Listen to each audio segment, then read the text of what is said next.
He did say he'd win a trophy in his second season. You can't. Yeah, but he said that. But like, I mean, that's like saying. So that's like saying I'll win the lotto when you happen to win the lotto. Like, it's just that it just looks good because it happened. The Man United scenario is a lot different for me because it's still early days for Amron. It's like this guy has a philosophy. This has not been a good season, but give him a bit of time. But like Ange just had the second season, which was a dire season that happened to include a Europa League win. He did say he'd win a trophy in his second season. You can't. Yeah, but he said that. But like, I mean, that's like saying. So that's like saying I'll win the lotto when you happen to win the lotto. Like, it's just that it just looks good because it happened. But like, they won the Europa League. You can't stand over that league campaign and say that's anywhere near good enough. And it's not knee jerk to give him the boot. And Spurs were obviously very, very, good with money. They have to pay him off, and they now have to pay maybe 10 or 11 million if they want to get Frank in. So this wasn't a decision that would have been taken lightly. I also thought some of his media performances were getting just really erratic as the year was going on. I thought it was a guy who was a little bit desperate. A lot of Spurs fans have said that to me, that they're happy if we win a trophy and finish 17th, we'll take it. But I think that's pub chat. I really do. Like, they're supposed to be an elite club, and the message coming out of Spurs where we have to compete on all fronts. And if you want to be viewed as a big club, and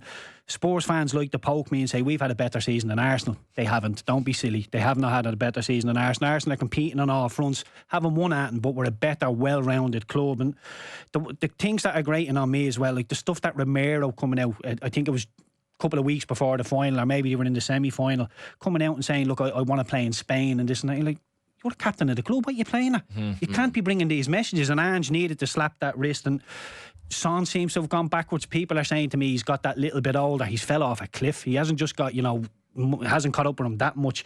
Solanke, people are saying 60 million from Bournemouth. He's the one moving forward. I think he scored 9 Premier League goals this season, which is not a bad return, but he'll have to improve an awful lot next season as well. So I think there's question marks over a couple of players within the squad as well, and obviously Ange moving on. But Champions League football, when you look at the business that Manchester United have done already, or it looks like they're going to do with Mbeumo, with Champions League football in their back pocket, Spurs should be making some really good signings.